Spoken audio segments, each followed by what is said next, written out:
कथा की जय हो। श्री काली माता की जय हो। श्री महालक्ष्मी माता की जय हो। श्री महासरस्वती माता की जय हो। नमः पार्वती तपे हर महादेव। आप सब लोग हाथ जोड़ करके अपने अपने इष्ट देवता कुल देवता श्री सीताराम भगवान का ध्यान करें। भगवान से प्रार्थना करें कि हे प्रभु, आज हम देव दुर्लभ कथा सुनने के लिए बैठे हैं। आपकी कथा सुनने का हमको फल मिले और हमारी मनोकामना की पूर्ति करें। जिनकी जो इच्छा हो वो भगवान से प्रार्थना करें। कथा सुनने से संपूर्ण मनोकामना की पूर्ति होती है, क्योंकि कथा में श्री 33 करोड़ देवता 3.5 करोड़ तीर्थ आकर के निवास करते हैं जहाँ कथा होती है। और ये तो सिद्ध पीठ है, यहाँ तो साक्षात त्रिगुणात्मिका माता भगवती श्री काली, महालक्ष्मी जी, महासरस्वती जी, बाबा भोलेनाथ जी प्रत्यक्ष विराजमान है। ये सिद्ध पीठ है आपका। तो जिनकी जो इच्छा हो प्रार्थना करें, भगवान उनकी मनोकामना की पूर्ति करेंगे।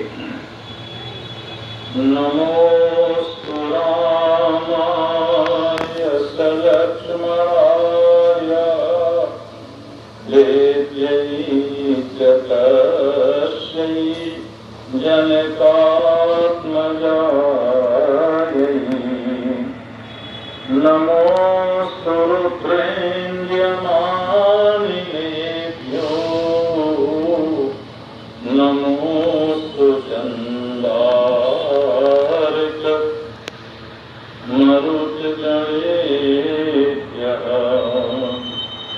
कान्ति श्रितामृषकिनिन्दित शारदेन्दु यत्रैकतो विलसिता मसिताङ्गशोभाम् वृन्दावने प्रकृतया मुनगाङ्गसाङ्गम् राधामुकुन्दयुगलम् तदहं नमामि। सानन्दमानन्दवने वसन्तम् आनन्दकन्दम्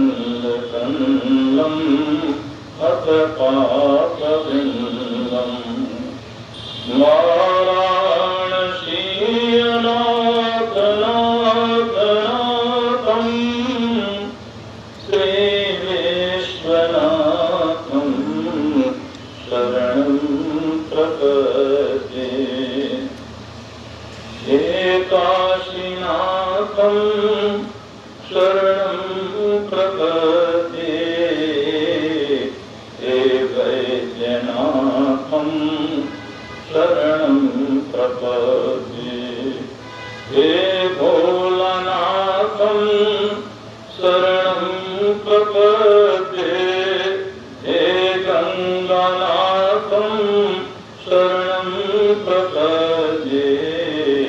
हे उमानाथम् शरणं प्रपद्ये।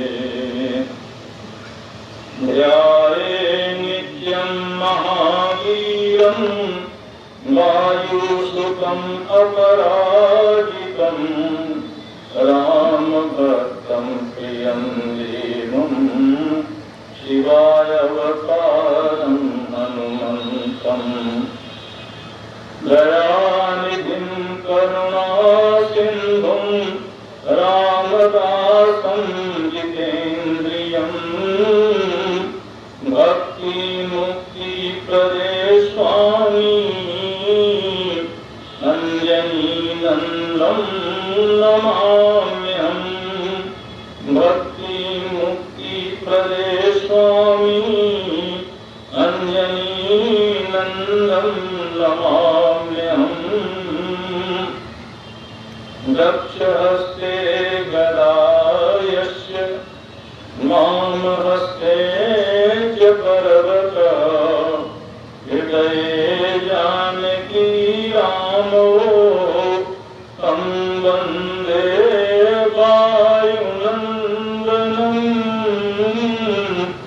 तं वन्दे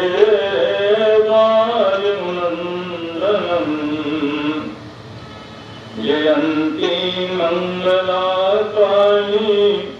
भद्रकाली कपालिनी दुर्गा क्षमा शिवा धात्री स्वाहा स्वधा नमोस्तुते सर्वस्वरूपे सर्वेशे सर्वशक्ति समन्विते देवत्राहिणो देवी दुर्गा देवी नमोस्तुते नारायणं नमस्कृत्य नरं चैव नरोत्तमं देवीं सरस्वतीं व्यासं ततो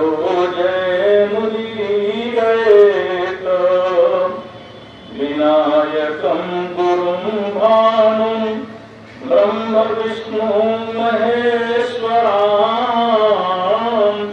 सरस्वतीं प्रणम्यादो सर्वकामार्थसिद्धये सर्वधर्मार्थसिद्धये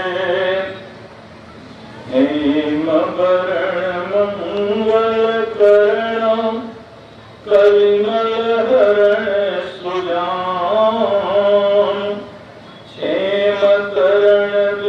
क्षेमकर्णविनबहुचरण कृपाकरो हनुमान् श्रीराधे मोरी स्वामिनी मैं श्रीराधे को दास जन्म जन्म यह परमागमु चरण कमल में देहु वास लोक दुख कारण धावहि कहाँ कहलावहि मात सब नाथन के नाथ हैं बाबा विश्वनाथ बाबा विश्वनाथ शिव समान दाता नहीं विपत्ति विदारणहार लज्जा सब की राखिया प्रभु नंदी के असवार तन ही तेरा मन ही तेरा तेरा पिंड परान सब कुछ तेरा तू है मेरा यह दादू का ज्ञान नाथ मोहन विशालियो लाख लोग मिल जाए मुझसे आप तो बहुत हैं आपसे मुझको नाई गीत विलंबन कीजिए भजिए राम सुजान जगत मजूरी देख है क्यों न दे भगवान सब सुख है तुम्हारी शरणा तुम रक्षक काहू को डरना आपन तेज संहारो आप तीनों लोक हांकते कांपे जय जय जय हनुमान गोसाई कृपा करो गुरुदेव की नाई श्री गुरु चरण सरोज रज निज मन मुकुर सुधार वर्णो रघुबर विमल यशो जो गायक फल चाय।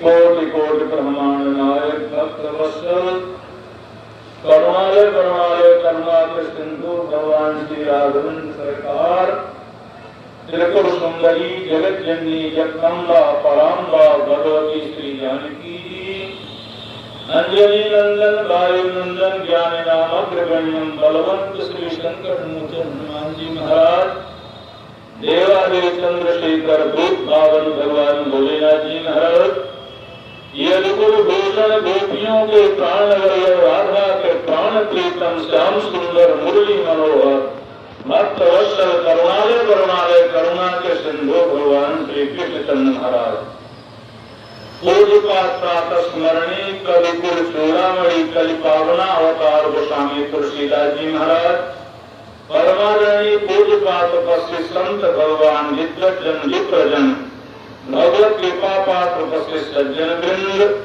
सरदा स्वरूपा ममता मयी वात्सल्यमयी करुणामयी माताएं एवं देवियां का बालक वृंद अभिनय हृदय परम स्नेही हमारे भैया श्री मनोज श्रीवास्तव जी एवं समस्त राज्य परिवार के सदस्यजन समस्त पदाधिकारी जन परमादरणीय पूज्य प्रातः स्मरणी भगवती महाकाली महालक्ष्मी मां सरस्वती जी के पुजारी जन एवं हम सब लोग त्रिगुणात्मा भगवती मां के गोद में बैठ करके उनकी कृपा से कथा सुन रहे हैं। समस्त अनेक ग्रामांचल से आए हुए कथा प्रेमी भगवत कृपा पास सज्जन वृंद आए हम आप लेकर के 2-4 बार परम पिता परमेश्वर प्रभु नारायण के नाम का संकीर्तन कर लें। जिनकी कृपा से हमको सुंदर यह मानव शरीर मिला है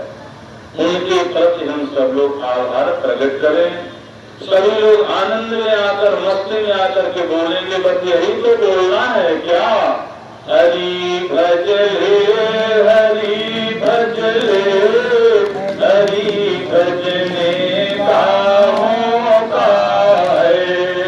हरि भजले हरि भजले हरि भजने का मौका है। हरि भजले अभी भजने का मौका है। अभी भजले अभी भजले अभी भजने का मौका है। यहीं भजले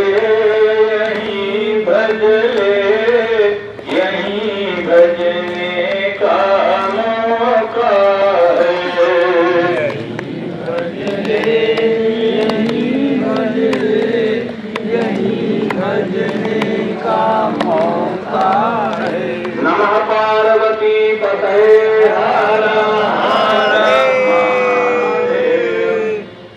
सर्वप्रथम कथा कहने के पूर्व हम माइक वाले भैया का धन्यवाद करेंगे। बड़ा अच्छा माइक की व्यवस्था है। आए हम सब लोग प्रभु के चरितामृत की ओर चलें। इस वर्ष में आपको एक नया भाव दे रहे हैं, ध्यान से सुनेंगे। लक्ष्मण गीता की कथा सुनाएंगे आप लोगों को। श्री लक्ष्मण जी महाराज स्वयं निषाद राज जी को कथा सुना रहे हैं। उसको लक्ष्मण गीता कहते हैं। मानस में तो बहुत संक्षिप्त वर्णन है लेकिन अन्य पुराणों में बड़ा विस्तार से वर्णन है। तो हम लोग श्री लक्ष्मण गीता जी की कथा सुनेंगे। श्री शेष नारायण भगवान का 3 अवतार है। एक तो हमारे यहाँ सनातन धर्म में 4 लोगों को नारायण कहते हैं। प्रथम श्री लक्ष्मी नारायण भगवान, दूसरे सूर्य नारायण भगवान, तीसरे अग्नि नारायण भगवान, चौथे शेष नारायण भगवान। 4 लोगों को ही नारायण कहा गया है पुराणों में। तो शेष नारायण भगवान का 3 अवतार हुआ है। त्रेता में श्री लक्ष्मण जी महाराज के रूप से प्रकट हुए, द्वापर में बलराम जी महाराज के रूप से प्रकट हुए, कलयुग में श्री रामानुज स्वामी जी के रूप से प्रकट हुए हैं। रामानुज नाम है राम के अनुज लक्ष्मण, तो शेषनाग जी का 3 अवतार हुआ है। लक्ष्मण गीता का उस समय प्रादुर्भाव होता है जब रात्रि में भगवान श्री राघवेंद्र सरकार त्रिपुर सुंदरी जगत जननी जगदम्बा पराम्बा माता सीता जी के साथ अनुज लक्ष्मण जी के साथ सिंगरेरपुर में एक शीशम के वृक्ष के नीचे पत्तों की सैया बना करके या कुशा की सैया बना करके विश्राम करते हैं। उस समय सिंगरेरपुर का राजा अपने समस्त बाड़ी गार्डों के साथ वहां पर विराजमान है। भगवान को नीचे विश्राम किए हुए देख करके श्री सीताराम भगवान नीचे लेटे हुए हैं और सामने लक्ष्मण जी महाराज वीरासन में बैठे हुए हैं। लक्ष्मण जी महाराज भगवान से जहाँ भगवान शयन किए हैं वहां से 50 मीटर दूरी पर वीरासन पर बैठे हैं। निषाद राज लक्ष्मण जी महाराज के पास गया और रोते हुए कहता है कि अब देश नरेश कठोर ही हो, यह रानी आनी की भलना, उस कंटक कांकर उपाय न पै चलना पड़े, यह फाटक न मुरारी कवि कोमल पद पंकज देखे ना, यह मारुति कार सितार करो सरकार चलो अब ना पैदल ना। दो लोग ऐसे हैं जो भगवान के कोमल चरण कमल कोमल सुकमित शरीर को देख करके रोने लगे। एक श्री हनुमान जी एक विषाद राज। हनुमान जी महाराज ने कहा कि प्रभु से अगर हमसे यात्रा के प्रथम मंगल चरण में भेंट हुआ होता तो हम पैदल नहीं चलने देते। और श्री हनुमान जी महाराज के जब से विष्णुमुख पर्वत में श्री परमात्मा राम जी का दर्शन हुआ तब से हनुमान जी पैदल नहीं थे। कहीं विधि सकल कथा समुदाई, अलिए दुओजन पीठ चढ़ाई। निषाद राज रोते हुए भैया लक्ष्मण से कहता है कि माता के कई को धिक्कार है जो इतने सुकोमल श्री सीताराम जी को सुख के समय दुख देकर जंगल में भेज दी है। जो सीताराम इतने सुकोमल हैं, मैं इनके विश्राम स्थान में कनक भवन में मैं इनके बिस्तर को देखा हूँ, दर्शन किया हूँ। भगवान श्री वाल्मीकि रामायण में लिखा है कि भगवान श्री सीताराम जी का जो बिस्तर था, पलंग था, वो इतना सुकोमल था, इतना सुकोमल था जैसे दूध का फेन, दूध का गाय। दूध का गाय बहुत सुकोमल होता है। ऐसे सुकोमल बिस्तर में सोने वाले आज वज्र कैसे कठोर बिस्तर पर लेटे हुए हैं। इनको कितना कष्ट कितना दुख हो रहा है। ऐसे माता के कई को धिक्कार है जो सुख के समय इनको वन दे दिया।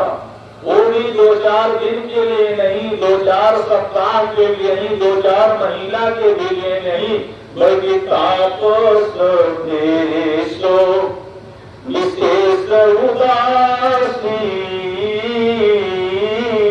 14 वर्ष राम वनवासी। 14 वर्ष के लिए वनवास किया है। जब माता के कई पर दोषारोपण लगाने लगा तो लक्ष्मण जी कुछ दियो लेकिन घर की निंदा नहीं सुनना चाहते। लक्ष्मण जी हम लोगों के आचार है, जीवाचार है। जीवों को भगवान के शरण में ले जाने वाले लक्ष्मण जी महाराज हैं। तुलसीदास जी को भी लक्ष्मण जी भगवान के शरण में ले गए। तो लक्ष्मण जी कुछ भी हो घर की निंदा नहीं सुनना चाहते हैं। यानी लक्ष्मण जी कह रहे हैं कि कुछ भी हो घर की निंदा नहीं सुनना चाहिए। घर की निंदा सुनने से जो आपके गृह प्रवेश समय वास्तु पुरुष भगवान का पूजन हुआ है वो नाराज होते हैं। उस वास्तु पुरुष कहते हैं घर की निंदा नहीं बल्कि मेरी निंदा कर रहा है। क्योंकि सब देवताओं का विसर्जन होता है लेकिन वास्तु पुरुष का विसर्जन नहीं होता, वास्तु शांति होती है। इसलिए घर की निंदा नहीं सुनना चाहिए, क्योंकि कथा आत्मरंजन के लिए है, मनोरंजन के लिए नहीं है। मनोरंजन के लिए तो बहुत साधन है। नगर नगर सनेवा गाँव गाँव जल दो अधर घर टीवी देखिए कथा कहाँ से होए। तो लक्ष्मण जी ने निषादराज के प्रेम को देख करके निषादराज के सिर पर हाथ घुमाए और कहे भैया निषादराज इसमें माता केकई का दोष नहीं है। निषादराज चौंक गया, घबरा गया, कहा ये लक्ष्मण वही हैं जो वाल्मीकि रामायण में लक्ष्मण जी ने श्री राम से कहा कि भैया आपकी बहुमत है, आप सिंहासन पर बैठिए, मैं देखता हूँ कौन आपको राजगद्दी में बैठने से रोकेगा। अगर कोई सामने भी आएगा तो मैं पिता दशरथ जी को बंदी बना लूंगा, केकई को बंदी बना लूंगा। वाल्मीकि रामायण में लक्ष्मण जी ऐसा चाहते हैं। परमात्मा श्री राम ने लक्ष्मण को डाका कि लक्ष्मण अगर दोबारा तुम्हारे अंदर ऐसा विचार आएगा तो हम तुम्हारा परित्याग कर देंगे। लेकिन लक्ष्मण सब कुछ सहन करते हैं, परमात्मा श्री राम का त्याग नहीं योग नहीं सहन कर सकते। आज वही लक्ष्मण कह रहे हैं कि माता केकई का दोष नहीं है। तो आप हाथ जोड़ के बोला तो छोटी सरकार किसका दोष है। अब लक्ष्मण जी का यहाँ से प्रारंभ होता है। गाते काहू न को सुख दुख करदाता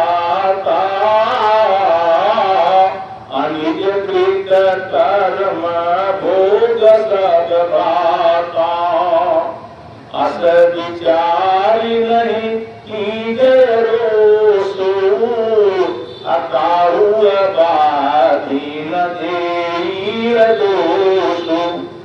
मैं तो निवेदन करता हूँ कि जीवन में केवल दो चौपाई उतर जाए तो संपूर्ण कथा का फल मिल जाएगा, संपूर्ण वेद शास्त्र पुराण का फल मिल जाएगा।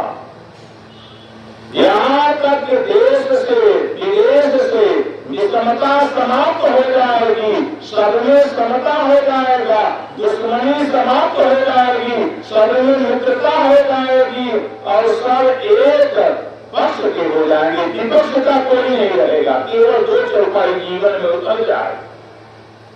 हम लोग कथा सुनते हैं लेकिन कथा को जीवन में नहीं उतारते हैं। बड़ी उसकी बात याद आई हनुमान जी के पास से। एक पंडित जी कथा सुना रहे थे तो बहुत दिन से कथा हो रही थी। एक दिन उनकी पत्नी पंडिताइन जी की कही हम भी कथा सुनने चलेंगे। पंडित जी ने कहा तुम मत जाओ, नहीं गड़बड़ हो जाएगा। हम कथा कहते हैं लेकिन अपने जीवन में उतारते नहीं। पंडिताइन ने कहा मैं चलूंगी।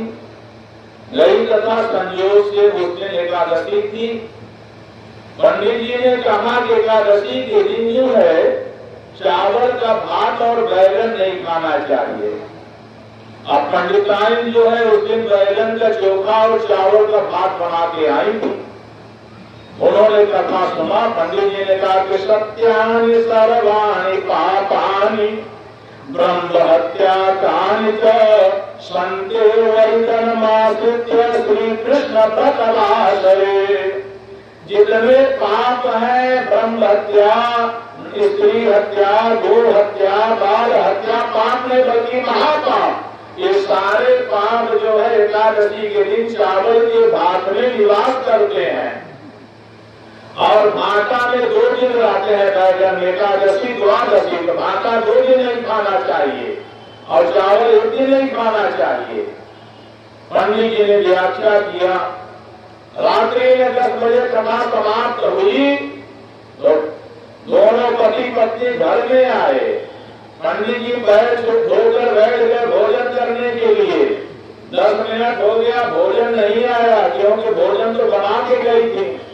पंडिताई ने जब कथा सुना तो बैगन का भरता और चावल दोनों गौ माता को डाल दिया। पंडित जी बैठे हैं, भोजन लाओ, कहीं आ रही हूँ, बना रही हूँ, सब्जी बनाया, रोटी बना रही थी। पंडित जी ने कहा क्यों, तुम बना के तो गई थे, कहे आपने तो कहा था कथा में ना कि एकादशी के दिन चावल और बैगन नहीं खाना चाहिए। तो पहले हमारे यहाँ किचन को, रसोई घर को चौका कहते थे, चौका। तो पंडित जी ने कहा कि मैंने इसलिए तुमको मना किया था कथा सुनने मत जाओ, लेकिन तुम नहीं मानी। चौकी के बाद तुम चौका में क्यों लाई? वो तो मैं चौकी में कहा था ना, प्रवचन चौकी में किया था। हम इतने दिन से कथा कर रहे हैं, लेकिन हमारे ऊपर कुछ उसका प्रभाव नहीं पड़ा, और तुम एक दिन में जा करके चौकी के बाद चौका में क्यों लाई? बताओ, जहाँ चौकी के बाद चौका में नहीं लाने देंगे, वहाँ समाज का क्या उद्धार होगा, क्या कल्याण होगा। इसलिए कथा को पहले अपने जीवन में उतारे, तब इसको प्रयोग। आप लोग सब लोग जानते हैं, महात्मा गांधी क्या एक व्यक्ति बालक को लेकर गया, 5 वर्ष का बालक। उसने कहा बाबा, महात्मा गांधी से कहा बापू गया ये गुड़ बहुत खाता है, आप मना कर दीजिए, आपके कहने से गुड़ बंद कर देगा। महात्मा गांधी ने कहा 1 महीना के बाद इसको लाना। 1 महीना के बाद ले गया। महात्मा गांधी ने कहा बेटा गुड़ मत खाया करो। तो लड़का का पिता पूछता है जब यही कहना था तो उस दिन क्यों नहीं कह दिए? 1 महीना समय क्यों? महात्मा गांधी ने कहा प्यारे मैं भी बहुत गुड़ खाता था, 1 महीना में मैं गुड़ छोड़ा हूँ, आज 5 दिन उसको गुड़ छोड़े हुआ है, तब मैं कहा इसके ऊपर प्रभाव पड़ेगा, गुड़ नहीं खाएगा। इसलिए अपने ऊपर संस्कार लाना है। ये चौपाई कह रही है कि अगर आपको किसी के द्वारा सुख मिले तो आप समझ लें मैंने इसको अगले जन्म में सुख दिया था, इसलिए हमको ये सुख दे रहा है। किसी के द्वारा दुख मिले तो आप समझ लें मैंने इसको दुख दिया था, इसलिए हमको दुख मिला। साधारण बात है, जो बोलोगे वही काटोगे। भगवान कहते हैं जो देोगे वही मिलेगा। अगर तुम सुख चाहते हो दूसरों को सुख तो सुख मिलेगा, और दूसरों को दुख दोगे तो सुख नहीं मिलेगा। इसलिए आपका जो कर्म है, अगर सत्कर्म करेंगे, पुण्य करेंगे, कथा सुनेंगे, दान करेंगे, वही सत्कर्म आपके सामने सुख बन करके आएगा। और अगर आप दुष्कर्म करेंगे, पाप करेंगे, तो वही कर्म आपके सामने दुख बन करके आएगा। इसलिए कारुण को सुख दुख कर दाता, अनिज कृत कर्म भोग सब भाता, अस विचारी नहीं कीजे रोसू, अकाहु बागी न देई रोसू। निशान ने पूछा भैया छोटे सरकार, आप हमको बताना ये कर्म कहाँ का साथ लेता है? तो लक्ष्मण जी कह रहे हैं सुनो भाई, निज कर्म प्रताप से जन्म मिले, निज कर्म ही विश्व में जीवन दाता, निज कर्म से सत्य सखा बन के, निज कर्म से काल भयंकर आता, निज कर्म विपाक के बंधन में हर जीव विभिन्न प्रकार का पाता, इस कारण कर्म ईश्वर है, बिना कर्म न ब्रह्मा विधान बनाता, इस कारण कर्म ईश्वर है, बिना कर्म न ब्रह्मा विधान बनाता। आज भी प्राय लिखा हुआ मिलता कि कर्म ही पूजा है। तो आए एक पद पुराण में कथा आई है, लक्ष्मण जी विस्तार रात को सुना रहे हैं कि कर्म कहाँ का श्राद्ध देता है। पुष्कर नाम का एक क्षेत्र है, उस पुष्कर नाम का क्षेत्र गांव में एक सेठ जी रहते हैं जो नगर सेठ हैं। जिनको लोग बड़े प्यार से प्रेम से कंजूस भैया कहा करते थे, उनके पत्नी का नाम है नीलमणि। नीलमणि बड़ी धार्मिक थी और बहुत पूजा पाठ करती थी। गांव में भागवत की कथा हो रही थी तो व्यवहार के दृष्टि से कंजूस भैया कथा सुनने जाते थे। एक दिन उनकी पत्नी भी गई कथा सुनने। उस दिन 5वें स्कंद की कथा चल रही थी। 28 नरक का वर्णन चल रहा था। 28 नरक में जो 14वां नरक है बैतरणी नदी, ये बड़ा भयंकर नरक है, बीच का है। इसमें 100 योजन 400 कोस चौड़ी नदी है, जिस नदी में पानी की धार नहीं है, रक्त का है, पीत का है, मलमूत्र की धार है, गंगा से गंदी 7 धार है, जिसको पार करने के लिए गौ माता जो गौदान करता है तो गाय की पूंछ पकड़ करके दान पार होता है। अगर गौदान नहीं किया तो उसी बैतरणी नरक में वो पड़ जाता है। वही नरक लाखों करोड़ों वर्ष भोगता रहता है, पार नहीं जा सकता है। तो भगवान सुखदेव ने परीक्षित जी से पूछा, भागवत में श्री परीक्षित जी ने सुखदेव जी से पूछा कि इस नरक को कैसे पार होगा, तो उन्होंने बताया गौदान से पार होंगे। नीलमणि ने कथा सुना। उनके कोई बेटा बेटी नहीं थे, पति पत्नी दोनों थे, बहुत धनी थे, नगर सेठ थे, लेकिन उनके पति का नाम ही है कंजूस भैया। बहुत कंजूस थे, मक्खी चूस थे। घर में आई तो अपने पति से कहा आप गौदान करें, कल गौदान करने के लिए कहें, तब हम भोजन करूंगी। नहीं, हम भोजन नहीं करूंगी। सेठ ने कहा ठीक है, कल करेंगे। सुबह उठे, वो गाय खोजने के लिए गए, कहीं गाय मिले तो खरीद के ले आए। तो उनको तो खरीदना नहीं था, कंजूस थे। ये वही कंजूस भैया हैं। इनकी कथा, और एक बार इनके यहाँ इनके जीजा जी आए, जीजा जी। तो मंगलवार का दिन था। जीजा जी को देखते ही तो सुखा गए कि इनको भोजन देना पड़ेगा। कंजूस भैया ने कहा, जीजा साहब आज तो मंगलवार है, आज तो आपका व्रत होगा। हम सुने कि मंगलवार को आप कुछ खाते पीते नहीं है, केवल पानी पीते रहते हैं। तो उनका जीजा उनको बाप ने चले कहा, भैया मंगलवार को हम 5 बार भोजन करी है, और दिन एक बार, लेकिन मंगल हनुमान जी के लिए, हनुमान जी पंचमुखी है, तो मंगलवार को हम 5 बार भोजन करी है। अब बड़े धर्म संकट में पड़ गए, जीजा है तो पिलाए। 3 दिन हो गया, जीजा जी जाने का नाम ही नहीं लेते हैं। कहावत है देहात का 2 दिन मेहमान, तीसरे दिन बेईमान। 2 दिन मेहमान है, तीसरे दिन बेईमान हो गया। तो जीजा जी बाहर सुबह गए मलमूत्र त्यागने के लिए। तो दोनों पति पत्नी आपस में राय किए कि जीजा जी जाने का नाम नहीं लेते हैं तो क्या करें। तो पति ने पत्नी से कहा कि हम तुमको कमरा में बंद कर देते हैं और डंडा से हम रजाई को पीटेंगे, तो खूब रोना जब जीजा जी आएंगे, और अंदर से दरवाजा बंद रहेगा तो सोचेंगे कि पत्नी को मार रहे तो चले जाएंगे। दोनों ने नाटक किया। जीजा जी आए तो पति ने रजाई को पीटे, धम धम हो, पत्नी रोए। जीजा जी धीरे से बगल में सीढ़ी की छत पर चढ़ गए, अपना बेग अटैची लेकर छत पर चले गए। 10 मिनट के बाद लोगों ने इधर उधर देखा तो नहीं दिखाई दिए। ध्यान से सुनिएगा। तो पति ने पत्नी से कहा था हम तोहका मारन है। तो पत्नी ने कहा था हम रोयन है। तो जीजा जी कपड़ पड़े ऊपर से कहता हम गयन है।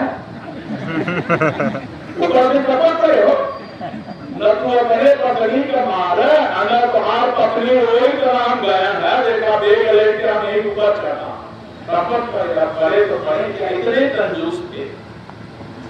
कभी ये जो है ये कथा बता रही कि जीवन कहावत है कि सोम का चमड़ी चली जाए लेकिन दमड़ी न जाए, चमड़ा चला जाएगा लेकिन दमड़ी नहीं जा सकती है। कथा कहती है कि भागवत में लिखा है कि उतना ही अपने पास धन रखना चाहिए जितने से पूरे परिवार का निर्वाह चल जाए। अगर ज्यादा तो धन रखता है उसको भागवत में चोर कहा गया है, डकैत कहा गया है। अवश्य भी प्रार्थना करके कि साईं इतना दीजिए जाने कुटुंब समाए, मैं भी भूखा न रहूं न साधु भूखा जाए। एक कंजूस भी दो श्रेणी के होते, एक कंजूस होता है, एक मक्खी चूस होता है। दोनों एक बार दुकान में गए 50-50 ग्राम घी खरीदे। कंजूस ने मक्खी चूस से पूछा आप कितना दिन घी खाओगे? मक्खी चूस ने कंजूस से कहा तुम कितना दिन खाओगे? कंजूस ने कहा हम 6 महीना खाएंगे 50 ग्राम घी। मक्खी चूस कहा इतना खर्च करोगे तो परिवार कैसे रहेगा? अच्छा कैसे खाते हो तुम घी? उसने कहा मैं नीम का ये सीख रखा हूँ, उसको 24 घंटा पानी में रखता हूँ। अगर दाल आती है तो सीसी का ढक्कन खोल के सीख को घी में डुबा के दाल में डुबा के फिर पानी में डाल देते हैं, 6 महीना चलेगा। तो कंजूस ने मक्खी चूस से पूछा भाई साहब आप कैसे खाते हैं? उसने कहा जब दाल आती है ना तो हम सीसी के ढक्कन नहीं खोलते, सीसी को दाल के ऊपर से डुबा देते हैं। आए कहीं गले कीड़ा पड़ जाए लेकिन समाप्त होने वाला नहीं है। इसी तरह कंजूस भैया है। पत्नी ने कहा गाय दान करो, गए दिन भर घूम के आ गए, गाय क्योंकि लेना तो था तुम। पत्नी से कहे गाय नहीं मिली, ऐसा करो गाय तो मिट्टी की गाय दान कर दो, हम कुंभकार के यहाँ से मिट्टी की गाय बनवा के ले आ लेते हैं। पत्नी बड़ी बुद्धिमान रही नील मरी, उन्होंने कहा कि जाने दीजिए गाय को एक पैसा आपको हार को देंगे, हम मिट्टी की गाय अपने से बना लेते हैं। कंजूस भैया बहुत प्रसन्न हुए कि हमारी पत्नी बड़ा बचत कर रही है। कहा आप जो है 7 दिन में किसी ब्राह्मण को खोज के लाइए, हम 7 दिन में गाय तैयार कर लेंगे, दान करेंगे। ठीक है। पत्नी जो है बहुत धनी थे, उसने पति के चोरी में 5 किलो सोना की गाय बनवाया, 5 किलो सोना का, और ऊपर से मट्टी पोत दिया, मट्टी का पलस्तर कर दिया। समझ रहे हैं ना? मट्टी पोत दिया, मट्टी का पलस्तर कर दिया। आंगन में गौ माता को खड़ी कर दिया। पति से कहा जाइए आप ब्राह्मण को कल खोज के लाइए, भोजन कराना है। और पत्नी ने मंदिर में भगवान से रो के पुकारा है प्रभु अगर आप ही ब्राह्मण बन के आ जाते, हमारी गाय ले लेते, हमारा जीवन धन्य हो जाता। रोते हुए भगवान को पुकारा श्री कृष्ण गोविंद हरे मुरारी हे नाथ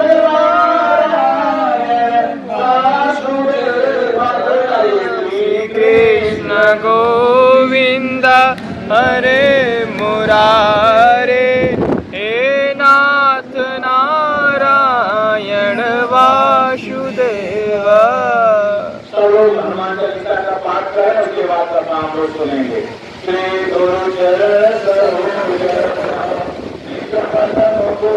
हरि वर्णौ रघुवर विमल जशु जोदायक फलचारि, दीन तनु जानिके सुमिरौ पवन कुमार। बल बुद्धि विद्या देहु मोहि हरहु क्लेश विकार। जय हनुमान ज्ञान गुण सागर, जय कपीश तिहु लोक उजागर। राम दूत अतुलित बल धामा, जनि पुत्र पवन सुत नामा। महावीर विक्रम बजरंगी, कुमति निवार सुमति के संगी। कंचन वरन विराज सुवेशा, कानन कुंडल कुंचित केसा हाथ वज्र ध्वजा विराजय दे मूर्त जनेऊ साजय शंकर सुवन केसरी नंदन तेज प्रताप महा जगवंदन विद्यावान गुणी अति चातुर राम काज करिवे को आतुर प्रभु चरित्र सुनिवे को रसिया राम लखन सीता मन बसिया सूक्ष्म रूप धरि सियहि दिखावा विकट रूप धरि लंक जरावा भीम रूप धरि असुर संहारे रामचंद्र जी के काज सवारे लाय संजीवन लखन जियाए श्री रघुवीर हरषि उर लाए रघुपति के ने बहुत बड़ाई तुम मम प्रिय भरत सम भाई सहस वदन तुमरो जस गावे सकई श्रीपति कंठ लगावे संकादिक ब्रह्मादि मुनीसा नारद सारद सहित वहीसा जम कुबेर दिगपाल जाके कोविद कही सके काते तुम उपकार सुग्रीव कीना मम मिलाय राजपद दीना तुमरो मंत्र विभीषण माना लंकेश्वर भय सब जग जाना युग सहस्र योजन पर भानु ताय मधुर पद जानो प्रभु मेलि मुख माही जलधि लागे गए अचरज नाई दुर्गम काज जगत के जेते सुगम अनुग्रह तुमरे तेते राम दुआरे तुम रखवारे पूतन आज्ञा बिनु पैसारे सब सुख लाए तुम्हारी सरना तुम रक्षक काहू को डरना अपन तेज समारो आपै तीनों लोक हांकते कापै भूत पिशाच निकट नहीं आवे महावीर जब नाम सुनावे सै रोग हरै सब पीरा जपत निरंतर हनुमत वीरा संकट से हनुमान छुड़ावे मन क्रम वचन ध्यान जो लावे पर राम तपस्वी राजा दिन के काज सकल तुम साजा और मनोरथ जो कोई लावे सोई अमित जीवन फल पावे चारों जुग परताप तुम्हारा है प्रसिद्ध जगत उजियारा साधु संत के तुम रखवारे असुर निकंदन राम दुलारे अष्ट सिद्धि नव निधि के दाता सवर दीन जानकी माता राम रसायन तुम्हारे पासा सदा रहो रघुपति के दासा तुम्हारे भजन राम जी को पावे जन्म जन्म के दुख बिसरावे रघुबरपुर जाई जहाँ जन्म हरि भक्त काई और देवता चित्तन धरई हनुमत से सर्व सुख करई संकट कटय मिटय सब पीरा सुमिरय हनुमत बलवीरा जय जय जय हनुमान गोसाई कृपा करऊं गुरुदेव की नाई सत बार पाठ कर कोई छूटय वंदे महासुख होई जो या पढ़े हनुमान चालीसा होय सिद्ध साखी अवरीसा तुलसीदास सदाई चेरा की जय नाथ हृदय मडेरा तनय संकट हरणा मंगल मूर्ति रूप राम लखन सीता सहित हृदय बसहु सुरभूप पर रामचंद्र की जय पवन सुत हनुमान की जय उमापति महादेव की जय तन की जय तन की जय प्रतिपतये हर हर महादेव।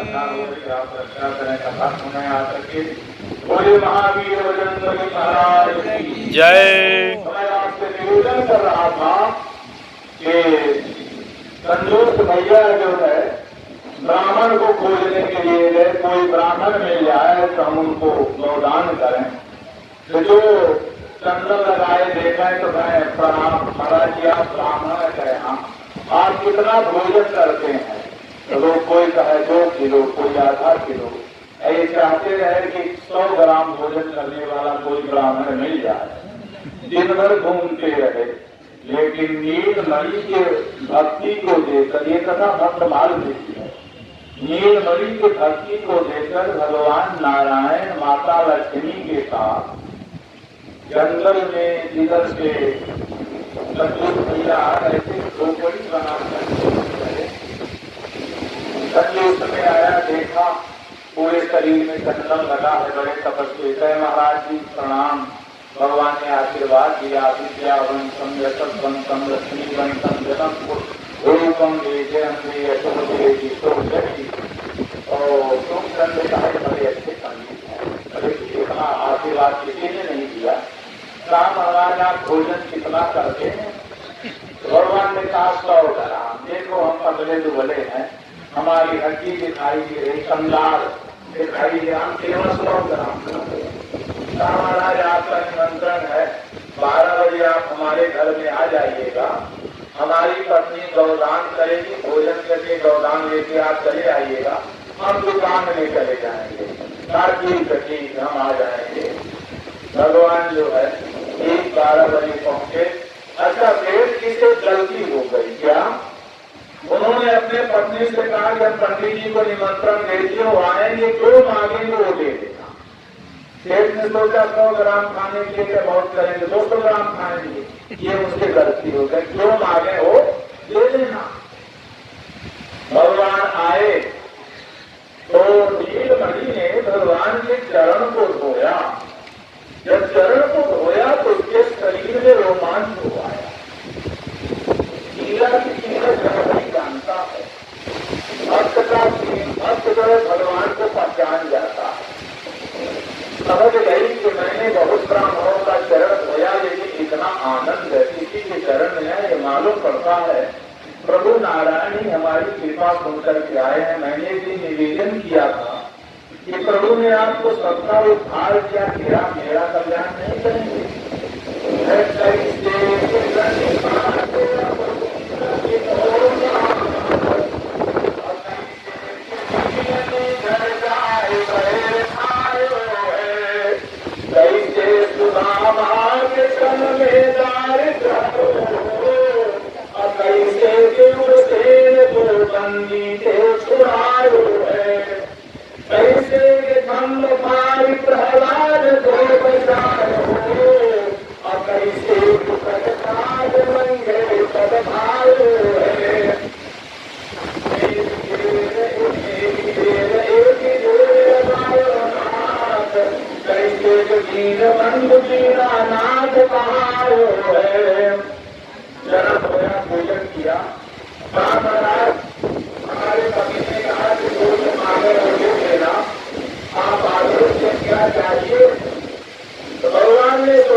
किलो सोने की गाय बनी है, 5 किलो सोना ऊपर से मिट्टी लगी हुई है।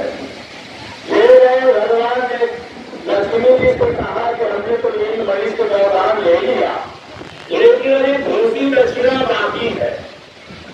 और चलो राजा हरिश्चंद्र दूसरी दक्षिणा में बनारस में जीते रहे काशी में, तो दूसरी दक्षिणा हमको सेठ जी से लेना है। तो सेठ 10:30 बजे जरूर आएगा पत्थर देख करके। जब सेठ आए तो हम जो है मुर्दा बन जाएंगे, सांस रोक लेंगे और तुम हमारा चरण पकड़ के रोने लगना कि पता नहीं मेरे पति को क्या खिला दिया, मर गया।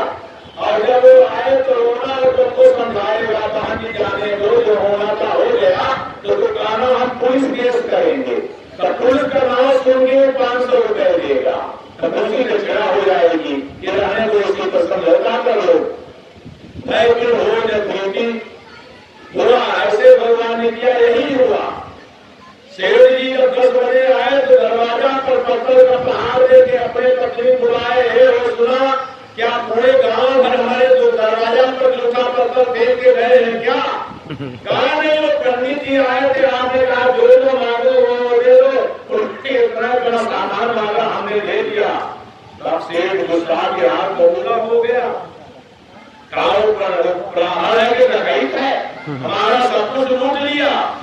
सेठाई ने कहा जाने तो आइए पानी पी लीजिए, कहे पानी नहीं पिएंगे, अभी हम उसकी खबर लेते हैं। गया वहां, जैसे वो 10 मीटर दूरी पर उसी तरह माता लक्ष्मी जी रोने लगी और गया हमारे पति को पता नहीं क्या मर गए, गया कहा बहन जी जो होना था हो गया, छोड़ दीजिए इनका जो दान संस्कार वगैरह कर दीजिए। कहा नहीं, हम पुलिस केस करेंगे तुम्हारे ऊपर, इनका पोस्टमार्टम होगा। अभी तो दुकान से आया था, 500 रुपया दिया, बिक्री का दे दिया, कहे ले लो 500 रुपया और रहने दो इनको। भगवान ने सारा किया, जाने दो, दूसरी दक्षिणा मिल गया। शेर लौट करके आए। अब ये ध्यान देखना है कि गाय का दान सिपाही ने किया है, शेष ने नहीं किया है। भगवान की ऐसी कृपा हुई कि दोनों की मृत्यु हुई और मरने के बाद दोनों जो है बैतरनी नदी में गए तपने, तो वही मिट्टी वाली गाय आके खड़ी हो गई, जिसके अंदर सोना मिट्टी वाली गाय आ गई। ये पद्म पुराण के शिष्ट करने की कथा, कोई ग्रंथ कथा नहीं है, आ गई गाय। और यमराज के दूत से प्राण से कहे कि तुम गौ माता की पूंछ पकड़ करके रामायण जी को थोड़ा छाता वगैरह लगा दे, रामायण जी को प्रणाम करके घर भाग दे किसी चीज से, प्लास्टिक से ढांक दीजिए, रामायण लग दीजिए, हम बीत जाए तो कोई घर नहीं, बस कथा पूरे होने वाली है।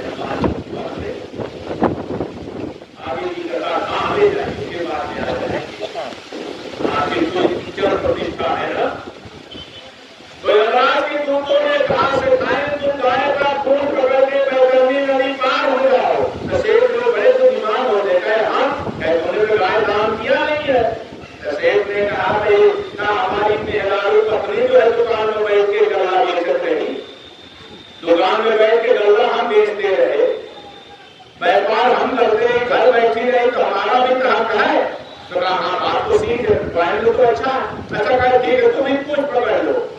अब सज्जनों देखो, वो मिट्टी की गाय, सोने की गाय बैतरनी नदी में लेकर चल दी, जो असली गाय दान करेंगे उनको कितना पुण्य होगा, वो कैसे ले चल दी। जब वो करीब 40 कोस गई, 40 कोस तो गौ माता गई और 400 कोस जाना है, तो वो जो मिट्टी की फूल करके मिट्टी बह गई, सोना दिखाई दिया। तो सेठ ने पूंछ छोड़ के आपन कपार में हाथ कट कर, अरे बाप रे बाप, दुष्टी सब कुछ लुटा दिया, अरे नीचे सोना लगाए ऊपर माटी पोते रही। तो सेठ जी वही पोता खाते रह गए और वह जो है नील बनी बैतरनी नदी पार हुई। तो सेठ ने दान में ऐसा कोई कर्म नहीं किया था कि वो भी बैतरनी नदी पार हो जाए, इसलिए कर्म अपना भोगना पड़ता, उसमें कोई वकीलत वगैरह नहीं चलती है। इसलिए लक्ष्मण जी कह रहे हैं कि निशाबा ध्यान रखना, कारुण को सुख दुख करदाता, अनिज कृत कर्म भोग सब भाता, अस विचार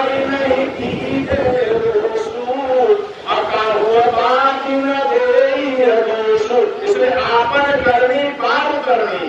ये कथा बता रही है कि आप अपने कर्म पर ध्यान दें, आप ऐसा सत्कर्म करें, ऐसा पुण्य करें।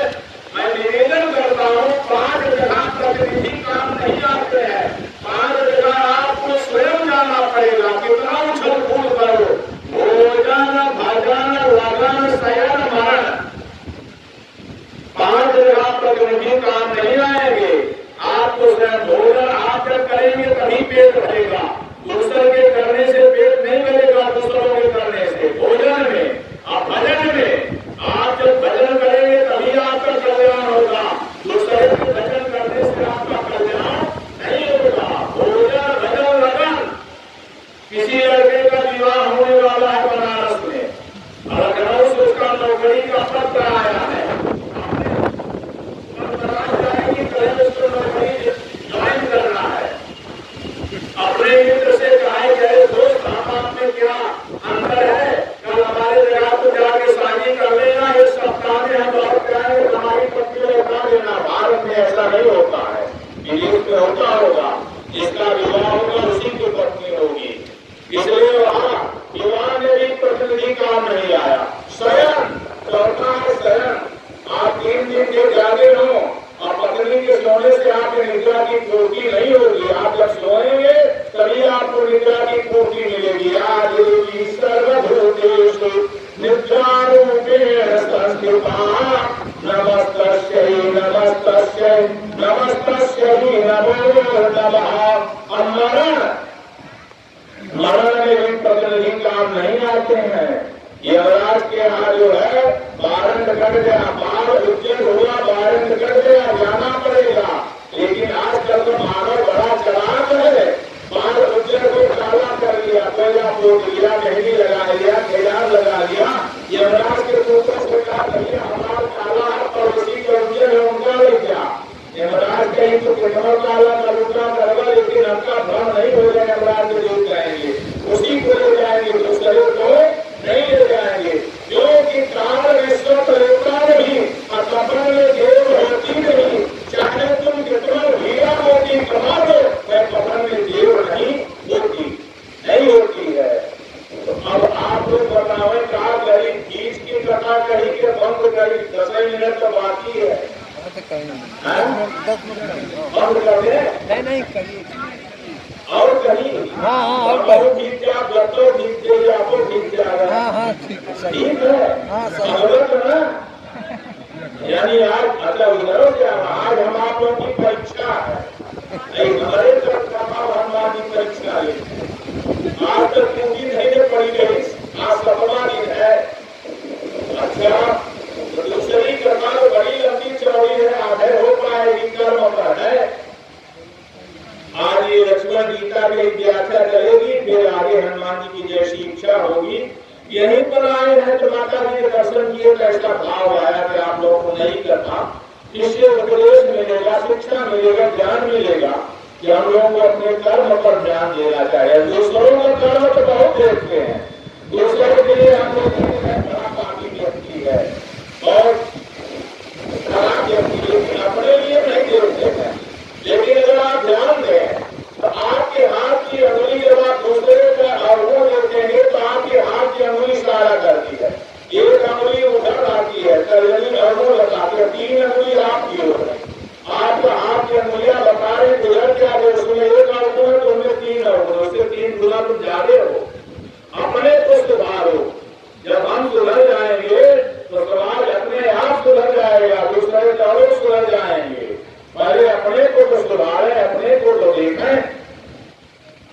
तो पर उपदेश कुशल करके ये आचरण के धर्म घने, दूसरों को बहुत शिक्षा देते हैं, लेकिन अपने ऊपर नहीं उतारते हैं। तो मैं आपसे निवेदन कर रहा हूँ, आइए दूसरी कथा लक्ष्मण जी महाराज स्कंद पुराण में रेवा खंड है। स्कंद का रेवा खंड है, हम देखिए अखबार पुराण की कथा कहते हैं, इसलिए मानस की कथा, मानस में सारे पुराण समाहित है। रघुपति नाम उदारा अयति पावन पुराण स्तुति सारा नाना पुराण निगमागम। सारे पुराण मानस में समाहित है। तो आइए स्कंद पुराण रेवा खंड से जो सत्यनारायण पर कथा दी गई है, रेवा खंड से, रेवा खंड बहुत बड़ा है, तो स्कंद पुराण में रेवा खंड में एक कथा आती है। देखिए कथा जीवन में किसी तरह उतर जाए तो कल्याण होता है, जान में अनजान में कैसे भी उतर जाए तो कल्याण होता है। आप देख रहे हैं एक नगर में कथा हो रही थी, शेठाइन जी प्रत्येक दिन कथा सुनने जाती थी, लेकिन सेठ जी नहीं जाते थे, नगर सेठ थे। 7 दिन हो गया, 2 दिन कथा और है, तो 7वें दिन जो है पत्नी ने बड़ा आग्रह किया, तो सेठ जी गए। जब सेठ जी गए तो लोग दौड़ करके गए तो गत्ता लाए, नगर सेठ है, गत्ता उनको अलग से बिछाए गए, आइए बैठिए, बैठ गए। कथा शुरू हो गई, सेठ जी सो गए कथा में नींद भी बड़ी मस्ती आती है। कथा समाप्त हो गई, सब लोग चले गए। जिसके घर से गद्दा आया तो वो बेचारा बैठा है गद्दा ताके, मार्ग का महीना है ठंडी, 12 बज गया, सेठानी नहीं चली गए। अब वो बेचारा सोचता है कि मरना तो ये चाहे ठंडी में मरे चाहे सेठ जी मारे, तो बुलाया का बाबूजी हाँ क्या कह जाइए, कथा हो गई, कह हो गई, सब लोग चल गए, हाँ सब लोग चलिए, हम ही आप बचे, आप सोवत रहा, हम जागत रहा। तो कहे तू काहे नहीं गया, कहे हम गत्ता पाके, गरीब आदमी हमारे घर का गत्ता है, तो गत्ता खा के बैठा, हम तोड़े पाके नहीं बैठा। अच्छा गए, पत्नी ने भोजन दिया, भोजन करने लगे, तो सेठ जी से पत्नी ने पूछा, पत्नी ने देखा था कि सोवत रहे, निद्रापति बना रहे, तो पूछा आपने कथा सुना? सेठ ने कहा हाँ हमने तो कथा सुना। तो पत्नी परीक्षा ले लगे हो कि कौन कथा को सुना है? तो सेठ जी सब बोले, हमने कथा यही सुना कि आइए बैठिए और जाइए। बताओ दोनों कथा है क्यों? जब सेठ जी गए तो लोगों ने कहा आइए, और कथा बिछा ले गए बैठिए, और कहे जाइए। जब कथा हो गई तो कथा वाला कहा जाइए, कहे हमने यही कथा सुना, आइए बैठिए और जाइए। पत्नी ने कहा तो महामंत्र, सोचा कि अगर हम तर्क वितर्क कर तो कहीं कथा सुने न देंगे, तो पत्नी ने कहा ये महामंत्र है। सेठ के दिमाग में बात बैठ गई कि हमारी पत्नी का नाम है श्रीमती लक्ष्मी देवी, ये कभी झूठ नहीं बोलती है, ये महामंत्र है। हाँ तो भोजन किए और पत्नी से कहे जा तो विश्राम करा, हम थोड़ी देर में आते हैं। 1 बजे सेठ जी आसन लगा के बैठ गए, आज रात में मंत्र का सिद्ध करा, रात में मंत्र जल्दी सिद्ध होता, माला ले लिए रुद्राक्ष का, ओम आइए बैठिए जाइए, ओम आइए बैठिए, इसी में जाप करने लगे हो। देखो विश्वास देखो, बनाने कोई कथा नहीं है, लेकिन विश्वासन फल आएगा। 2 बजे रात्रि में उनके यहाँ चोर चोरी करने आया, दरवाजा खुला रहा, तो सीधे अंदर गया। जब चोर अंदर गया तो कोई शब्द सेठ जी तेजी से बोलते, कोई धीरे से, तो जब चोर अंदर गया तो आइए उसको सुनाई दिया। तो चोर ने बाप ने कहा सेठ जी ने तो दे दिया, कहा आइए, खड़ा हो गया, तब तक उसको सुनाई दिया बैठिए। चोर ने कहा वो अब तो जान नहीं बचेगा, कल जो है हमको मरवा देंगे। चल दिया चरखट आइए, तब चोरवा लौट के आराम के चरणों में गिरा था, बाबू क्षमा करिए, 10,000 रुपया दूसरे जगह से चुराया था, वो 10,000 रुपया उसको दिया। अब आए कहीं क्षमा करिए, सेठ जी कहे जाइए जाइए, 3 बजे कहे जाइए, अच्छा जाओ, दरवाजा अंदर से बंद किए। 3 बजे रात्रि जो अपने पत्नी बुला तो सुना गया हो, हाँ कहा अरे तू सही तो ये महामंत्र है, आइए बैठिए जाइए में हमारे घर का बना बच गया और 10,000 रुपया भी आ गई। हम मानस में पीलिका के जगमंगल गुण ग्राम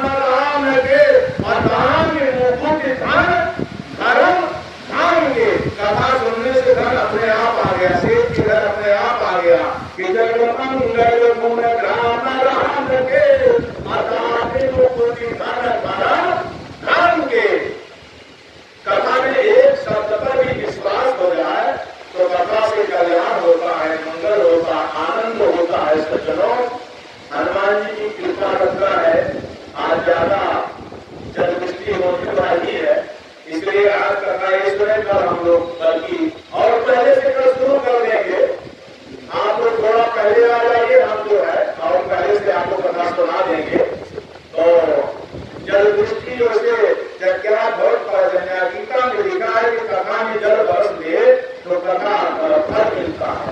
आप लोगों को सबको कथा का फल मिल गया है।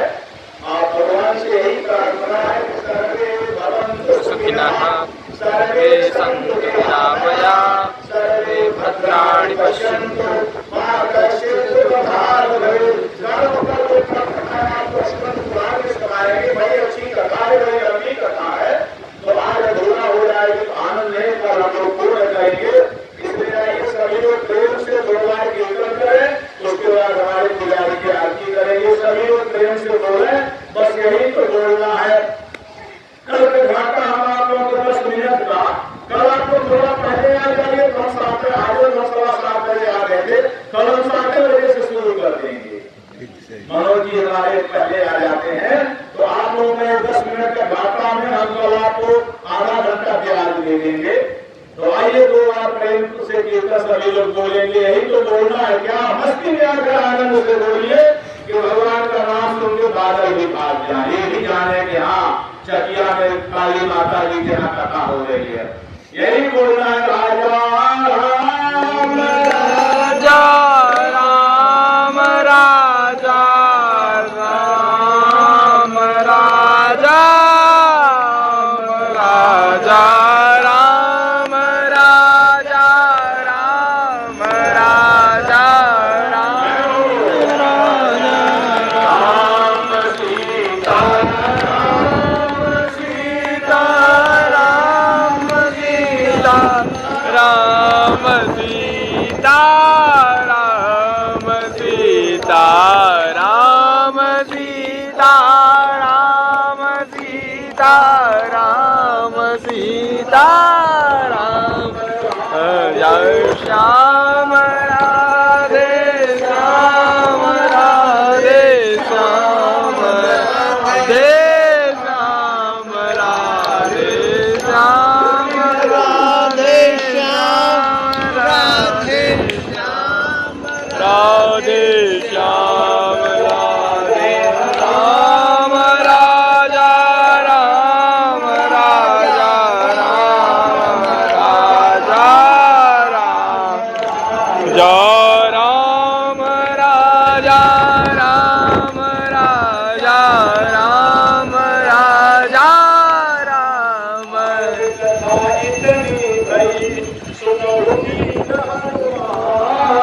राम लखन जानकी ज्ञान सुखिनः सर्वे सन्तु निरामयाः सर्वे भद्राणि पश्यन्तु मा कश्चित् दुःखभाग् भवेत्। पूर्णमदः पूर्णमिदं पूर्णात् पूर्णमुदच्यते पूर्णस्य पूर्णमादाय